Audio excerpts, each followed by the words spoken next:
Phillips here, once again. Today I'd like to talk to you about something more than just, the stories and stuff that I write. I wanted to talk to you about this bookplate edition of Edgar Burroughs' At the Earth's Core that I received the other day, actually the other week, in the mail. It's been about 3 weeks ago, I guess. Anyway, this is one of the original, I think the original oil painting by Alan St. John. I keep wanting to call him St. Alan John, but he's actually Alan St. John. The original artist for the covers and a lot of the book plates in Edgar Rice Burroughs' original books, including the Pellucidar series, which starts with At the Earth's Core. I assume if you're watching this, you probably know a little about Edgar Rice Burroughs, and the Pellucidar series was about this lost world inside the center of the Earth. Kind of on the same page as Jules Verne's Journey to the Center of the Earth. One of the first lost worlds that has prehistoric creatures living in a lost land in the Earth's hollow center. I'm not sure in Verne's actual lost world that there was an actual, the Earth was actually a hollow sphere with the landscape curving up, in the horizon actually extending up as it would inside the hollow Earth. That's the case in Burroughs' Pellucidar, and you can see this oil painting of one of the ruling species at the center of the Earth, the Mahars, which were, according to Edgar Rice Burroughs, intelligent descendants of Rhamphorhynchus, which was a pterosaur that lived in the early Jurassic period, about the size of a crow. But in Pellucidar, one of the descendants of Rhamphorhynchus became much larger, the cranium enlarged, and they became very intelligent. I'll give a little background, I guess, for the Mahar species. They're an intelligent species of pterosaur, and actually, that might actually be fairly accurate because pterosaurs were the largest brain species of all reptiles, with a possible exception of the dromaeosaur dinosaurs or raptor, what are now known as raptor-type dinosaurs like Deinonychus and Velociraptor. Okay, so in order to fly, it does kind of require a large brain. It's about the adventures of this guy named David Ennis, his friend Edgar Perry, who's an inventor in their mechanical mole that they use to go down into the center of the Earth and up into Pellucidar. And one other thing about Pellucidar, if you're not familiar with it, is that the land surface of Pellucidar roughly corresponds to the oceans on the surface of the Earth, and vice versa, giving it a greater land surface. It's larger. In other words, Pellucidar is a larger world, at least on the land, as far as the land surface is concerned, within a smaller world, which is our world. And there is, unlike a lot of lost worlds, including some of those of Edgar Rice Burroughs, Pellucidar is large enough to accommodate all the species, or at least a great myriad of species from every prehistoric era that ever was. Plus a lot of uniquely evolved species, including intelligent species like, there's other primates besides humans, like the sagos, which are descended from gorillas, the horribs, which are descended from some type of reptile, probably not a dinosaur, but some type of reptile, okay? The ganax are bison men, which are descended from a type of bovine. Not that credible for an intelligent being, but, Edgar Rice Burroughs did take some liberties. He had a pretty far-fetched imagination. Anyway, At the Earth's Core is about David Ennis being captured, and Edgar Perry being captured by sagos with some other Cro-Magnon-type people living in the center of the Earth, and he falls in love with Princess Diana, also known as Diane the Beautiful. Okay, I said Princess Diana, that's kind of like another famous person. Okay, anyway, I'm sure you're familiar with all that, if you're a Burroughs fan, that is. Okay, so here is the cover of this particular book. This is a book plate edition at the Earth's core. I also have an edition that I thought was a bookplate edition that turned out not to be, of Back to the Stone Age, which is another story set in Pellucidar by Edgar Rice Burroughs, one of the later books. I mostly remember reading the one with the Frazetta cover as a kid, the one that has the hero on horse and a mammoth charging at each other, face to face, the mammoth crashing through the prehistoric forest. It's really cool. And then there's the Frazetta cover for Pellucidar, the second book in the Pellucidar series. It shows Diane with the saber-tooth, the huge Tar-Agar Smilodon, and some Thipdars, some Pteranodons coming down, preparing to attack the saber-tooth. Okay, so this particular cover here is by Bob Eggleton, who also did the cover of the book I have of Back to the Stone Age, which shows the mammoths on the Tandors, or woolly mammoths on the front, the Zarak, or Tyrannosaurus Rex, on the back. This shows a sea battle, and the sea monsters are mentioned in here. They mention, I think, plesiosaurs are mentioned, and ichthyosaurs as well. This is a fantastic battle between the Elasmosaurus, the largest type of plesiosaur, and also a Tylosaurus. Tylosaurus is native to Pellucidar. It might have been what's known as an Aztarag, although the one book, I believe, when Tylosaurus is mentioned by its scientific name, it is, the Pellucidar name is not given. I think that might have been Savage Pellucidar, or one of the others, which they also did a very fancy edition of that as well. I would like to say something about Tylosaurus in relation to Pellucidar and at the Earth's core. I remember there was this comic series Marvel did when they were doing the Tarzan comics, and there was this story arc called Blood, Money, and Human Bondage, where Tarzan follows this group of thugs into Pellucidar via what seems to be a time portal, which is a bit misleading because Pellucidar doesn't exist in another dimension. It exists inside the Earth, supposedly. Okay, so anyway, the main villain from that is a character from H.P. Lovecraft, Abdul Alhazard, the Mad Arab. So there's kind of a crossover going on. Anyway, Tarzan gets kind of semi-captured by some corsairs, which are seafaring people. They're pirates originally from the surface of the earth, and they're attacked at one point by a Tylosaurus, and I remember a scene in it where Tarzan actually gets in the Tylosaurus's mouth and pries his jaws open until they break, a feat that couldn't actually be done in real life.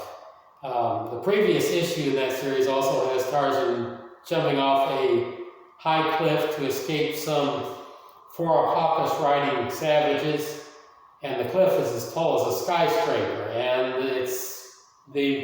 I bring it out in the book that it's not very feasible that he could actually do something like that and survive, but he's Tarzan, and of course he does that. Of course he can break a Tylosaurus' jaw and all that. So, Bob Eggleton provided a cover art for this.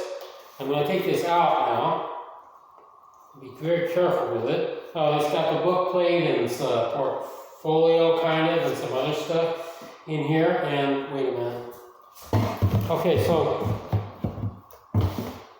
here we have, at this correction stone, we have front and the back. It's a wraparound cover. Isn't that cool? And you get a Pteranodon or a Thipdar on the back. He's got teeth, and that's not incorrect as far as Edgar Rice Burroughs, because he did have teeth in his Pteranodons, and he made them larger than they actually were in real life. He took liberties.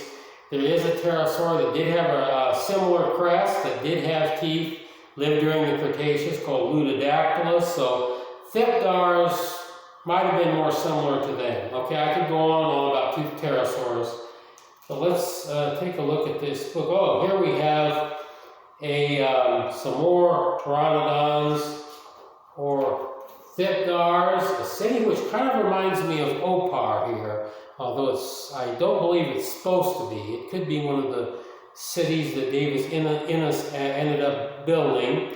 We have Diane the Beautiful, I assume that's her, and the T-Rex called the Zarath in Pellucidar. It's over here, although the only T-Rex that actually appears in the Pellucidar series does appear in Back to the Stone Age, and it's a juvenile. Okay, so what else have we? We have, this is one of the illustrations. I'm not sure about the artist here. It shows a war that David Innes is leading between the humans and the Sagoths. You can see the Mahars up here. I believe from the depiction of the Mahars and the Sagoths that this is Alan St. John's handiwork again. It gives a list of the illustrations and forwards. I won't spend a lot of time on this, but there is some really cool art. One of my favorites is this one, I believe, by Jeffrey Jones. It's a depiction of a, there's a scene, several scenes with prehistoric sea life. I don't know if or which one this refers to, but this happens to be a Nodosaurus, something not referred to, at least not directly in any of the Pellucidar series, but I would like to show you this picture of a Nodosaurus, ancestor of the plesiosaurs, that made it into a Pellucidar book. I think that is really cool that they include a Nodosaurus here. Nodosaurus lived during the Triassic period. I remember I'm interested, as you can see, in some of the pop references and depictions of some of the, I would say, maybe lesser known prehistoric beasts, such as Nodosaurus. Rather famously, in the comic series I used to read, Khazar the Savage, it was the 4th issue that Khazar actually fought a Nodosaurus. And at the time, I recognized that animal, but I didn't know the name of it. I had seen it in a picture somewhere, so I got out the dinosaur book I'd gotten for the last Christmas, because I remember there was a picture of it in there, and it said, this is a Nodosaurus. It's a ancestor of the plesiosaurs, lived during the Triassic period. Okay, so here we have a picture that I think is, maybe it goes more with the scene in the arena, the Mahar arena, that takes place not in this book, but in the sequel called Pellucidar, where we have 3 pterosaurs ganging up on a Smilodon. Smilodon is called a tarag by the inhabitants of Pellucidar, and I want you to take a look at it. Happens to be by Frank Frazetta, if you don't recognize his artwork. Okay, so there they are attacking him. I know this picture, some people have said that the saber-tooth is lashing out. He's like, how dare you attack me? Here's what a saber-tooth can do. Okay, so we have 2 Thipdars and another, this pterosaur over here is not a pteranodon or a Thipdar. I do believe that's a dimorphodon, and the dimorphodon is given reference in, I believe, Tarzan and the Earth's Core, with something with the red flower of Zoram. She's wearing something made of dimorphodon hide, I'm not sure. But anyway, here we have 2 Thipdars and a dimorphodon, which it doesn't, Burroughs does not tell us what the Pellucidar name of that particular pterosaur is, but we know that it is an inhabitant of the Earth's core. They are dimorphodons are native to Pellucidar. People nowadays, I think, are more familiar with dimorphodon because they were also featured in Jurassic Park, by the way. I don't mean the original Jurassic Park trilogy, but at least 1 or 2, at least the ones that are called Jurassic World, which I refer to them as Jurassic Park 4, 5, and 6, that would be correct. Okay, we have a very nice pic, which I happen to have seen before in his prehistoric portfolio that was created in the 70s. This is William Stout art. He is a very famous Edgar Rice Burroughs and monster movie and dinosaur artist, known in all those genres plus more. And here's a picture of Diane the Beautiful. I noticed from his previous picture, the basically the same, that he's covered up her breasts, but still that's a really nice pan drawing of Diane. Come to think of it, I might post some of these, few of them anyway, on Facebook.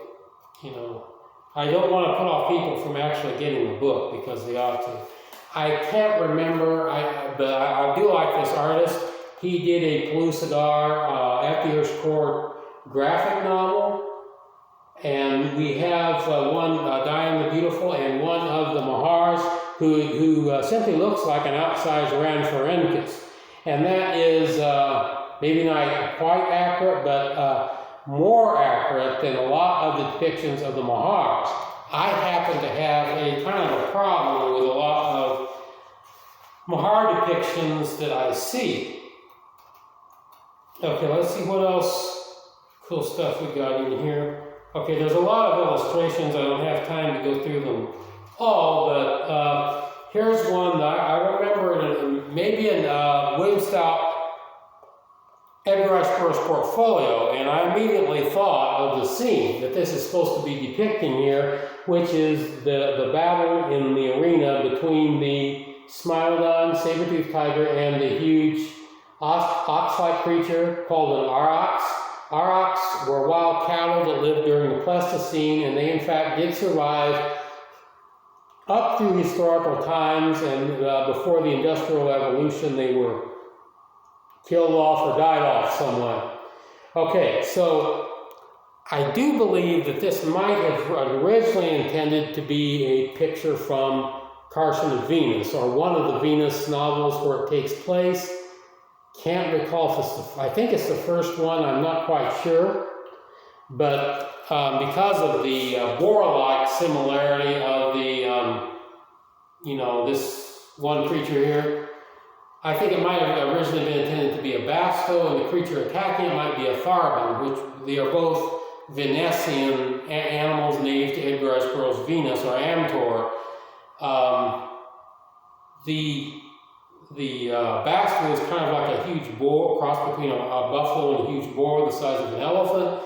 The tharbin is it's like a big cat, but it's not really a cat. It's something that evolved parallel on the planet Venus. Similar niches create similar creatures, which is called parallel evolution. Here is a great Alan St. John picture of the battle between the aurochs and the saber-toothed